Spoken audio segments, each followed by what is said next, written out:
You don't have to give it back, you know," the old woman sitting on the cold bench whispered to her, watching with tired, knowing eyes. "No one would blame you." Wren Calloway looked down at the leather wallet in her hands, thick, dark brown, monogrammed in gold letters. She could feel the weight of the cash inside without even opening it. She already knew it was more than she'd seen in her entire life combined. Her fingers trembled, not from greed, but from something older and heavier. The quiet war every desperate person fights when the world has offered them nothing and then suddenly drops something precious at their feet. She was 25 years old. She lived in a corrugated tin hut on the eastern edge of the city, where the pipes groaned in winter and the roof leaked in summer. She had no family left to call, no safety net, just a folding cot, a hot plate, and a cardboard box of clothing she rotated by season. And yet, without a single moment of hesitation, she closed her fingers around that wallet and stood up straight. "Because it's not mine," she said quietly, and she walked back the way she came. The morning had started like every other, gray, cold, and indifferent.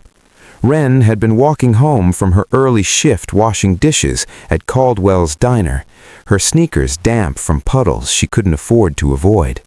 She'd spotted the wallet lying open near the steps of the Hargrove building, the kind of glass tower that reflected clouds and made ordinary people feel small just by looking at it. A business card had slipped halfway out. Elliot Hargrove, CEO, Hargrove Capital Group. She had looked around. The street was half empty in the pale morning light. A cab was pulling away from the curb. A man in a charcoal suit stood a full half-block away, patting his jacket pockets with increasing urgency, his jaw tight, his eyes scanning the ground behind him. Wren didn't call out right away. She watched him for a moment, really watched him. There was something in the way his shoulders curved inward, something almost fragile beneath all that tailoring and polish. He wasn't just looking for a wallet. He looked like a man carrying something much heavier than leather and cash. She picked it up and walked toward him. "Excuse me," she said carefully, "I think this is yours." The man, Elliot Hargrove, turned. His eyes dropped first to the wallet, then slowly up to her face. She knew what she looked like. Worn jacket, faded bag, the particular kind of stillness that comes from learning not to expect warmth from strangers. She watched him process all of it in less than a second. He took the wallet from her hands with both of his. "You found this and you brought it back?" she said simply. It was on the ground by the steps. He opened it. Everything was there. The cash, the cards, a photograph so old and creased it had gone soft at the edges. He stared at that photograph for a moment longer than everything else combined. Then he looked at her, and something in his expression shifted.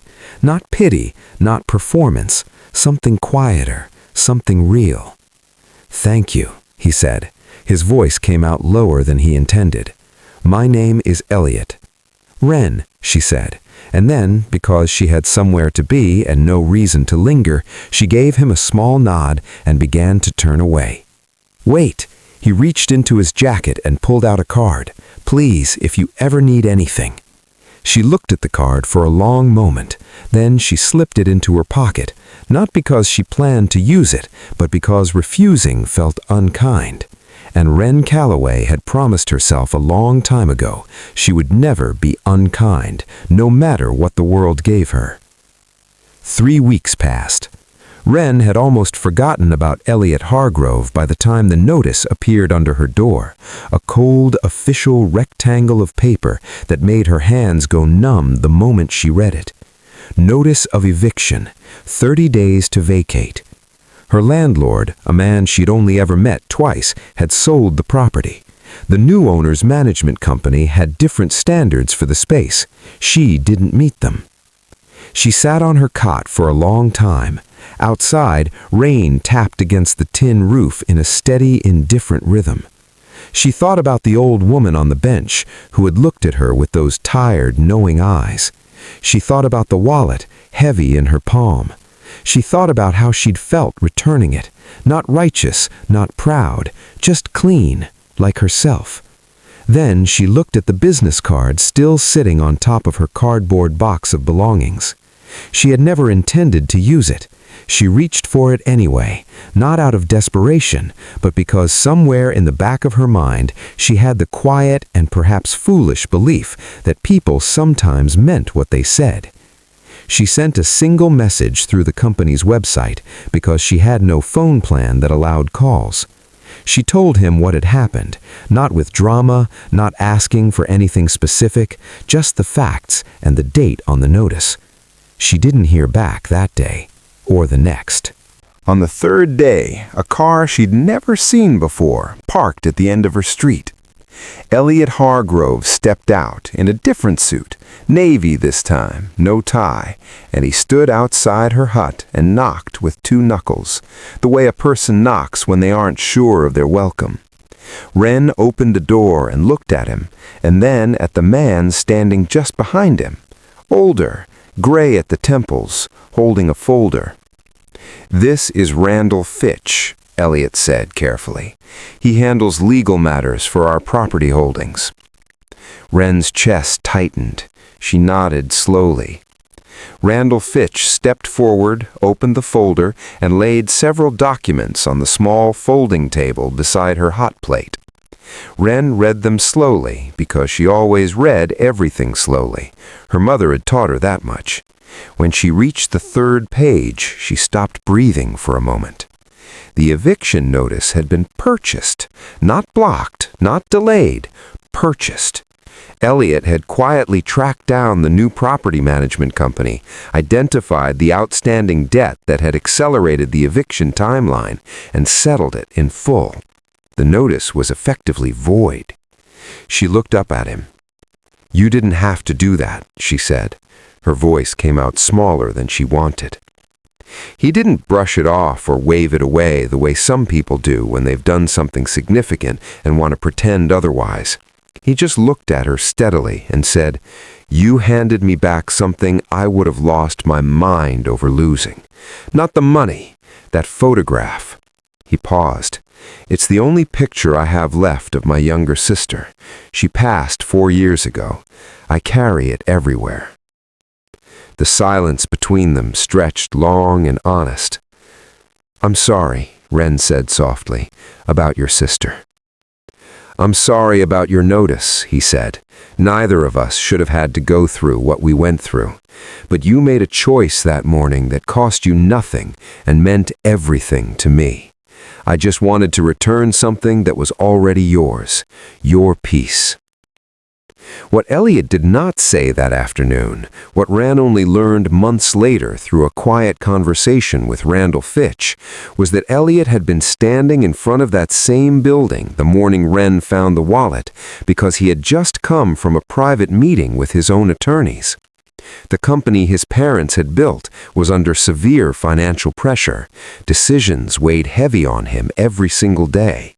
He had dropped the wallet while standing at those steps, wondering if the person his father believed him to be still existed underneath all the years of strategy and performance. And then a young woman in a worn jacket had walked half a block to hand it back. He never told Wren that her small act had quietly reminded him of something his sister used to say: "The world is only as small as the kindness you refuse to offer." He had gone back to his office that morning and made 3 different decisions that his board had been waiting on for months. All 3 centered on people rather than numbers. The last time Wren and Elliot spoke that year was autumn. She had found stable housing through a city program Randall had connected her with, and she was 3 months into a culinary certification she'd always set aside in favor of survival. Elliot stopped by Caldwell's Diner, not by accident, and ordered coffee he didn't need. "How is it going?" he asked when she came out from the back to say hello. "Better," she said. Then she thought about it more honestly.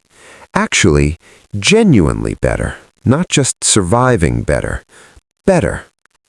He smiled at that, a real one, the kind that reaches the eyes.